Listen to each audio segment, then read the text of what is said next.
1 जून से बदल जाएंगे कई नियम। अब बिना आरटीओ जाए ही बन जाएगा ड्राइविंग लाइसेंस। अगर वाहन चलाता पकड़ा गया नाबालिग तो वाहन मालिक पर लगाया जाएगा 25,000 का जुर्माना और भेजा जा सकता है जेल। हमारे साथ समझिए वो तरीका जिससे आप घर बैठे ही कर सकते हैं लाइसेंस के लिए आवेदन। अगर आप भी आने वाले समय में ड्राइविंग लाइसेंस बनवाने जा रहे हैं या फिर आप 2 पहिया के साथ 4 पहिया वाहन चलाते हैं तो ये खबर आपके लिए बेहद फायदेमंद हो सकती है। ऐसा इसलिए क्योंकि आने वाली 1 जून से ट्रैफिक नियम और ड्राइविंग लाइसेंस के कुछ महत्वपूर्ण नियम बदलने जा रहे हैं। अब वो नियम कौन से हैं ये हम आपको आगे खबर में बताएंगे। दरअसल इसको लेकर अब मिली जानकारी के मुताबिक आपको ड्राइविंग लाइसेंस बनवाने के लिए आरटीओ जाकर टेस्ट देने की जरूरत नहीं होगी। ऐसा इसलिए क्योंकि अब आप ड्राइविंग टेस्ट निजी ट्रेनिंग सेंटर और ड्राइविंग स्कूल में जाकर ही दे सकते हैं। इसको लेकर सड़क परिवहन और राजमार्ग मंत्रालय ने ड्राइविंग लाइसेंस बनवाने के लिए नए नियम का ऐलान कर दिया है।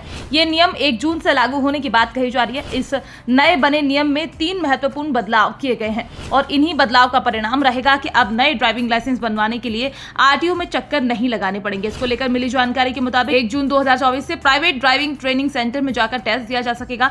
अब इन सेंटर्स को ड्राइविंग टेस्ट लेने और प्रमाण पत्र जारी करने की इजाजत होगी। तो वहीं यातायात विभाग से मिली जानकारी के मुताबिक अब ड्राइविंग लाइसेंस के बिना या तेज स्पीड से गाड़ी चलाने पर जुर्माना लगाया जाएगा। तो वहीं अब नाबालिग के वाहन चलाते हुए पकड़े जाने पर अभिभावक के खिलाफ कार्यवाही की जाएगी और साथ ही 25,000 रुपए का जुर्माना भी लगाया जा सकेगा। इतना ही नहीं, ट्रैफिक नियम का पालन न करने पर मालिक का रजिस्ट्रेशन कार्ड भी रद्द करने की बात कही जा रही है। मिली जानकारी के मुताबिक यदि कोई नाबालिग गाड़ी चलाता पाया जाता है तो उसका 25 साल की उम्र तक लाइसेंस नहीं बनाया जाएगा। तो वहीं अब सरकार ने नए ड्राइविंग लाइसेंस के लिए जरूरी दस्तावेजों को सरल बना दिया है। इसे वाहन के प्रकार के अनुरूप कर दिया है। अब वहीं अब आरटीओ में फिजिकल चेकअप की जरूरत भी पहले की तुलना में कम होगी। तो वहीं अब नए नियम में ड्राइविंग ट्रेनिंग सेंटर के पास कम से कम 1 एकड़ और 4 व्हीलर की ट्रेनिंग के लिए 2 एकड़ जमीन होनी चाहिए। साथ ही नियम के अनुसार सेंटर के पास टेस्ट के लिए मानकों के अनुसार सुविधा होनी बेहद जरूरी है। ट्रेनर के पास हाई स्कूल डिप्लोमा और कम से कम 5 वर्ष का ड्राइविंग अनुभव होना बेहद जरूरी है।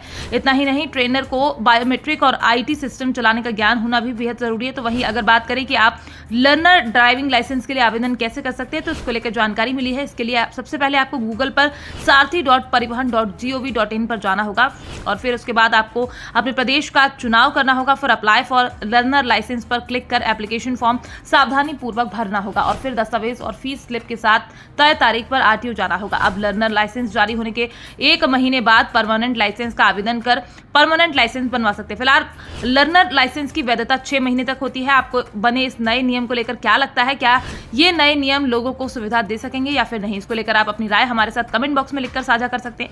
ज्ञात है कि हर साल ट्रैफिक नियम का उल्लंघन करने से हजारों लोगों की मौत हो जाती है तो वहीं लाखों लोग घायल हो जाते हैं। इसलिए बेहद जरूरी है कि सड़क पर चलते वक्त ट्रैफिक नियम का पालन करें ताकि दुर्घटना से बचे रहें। Bureau report, PDN news.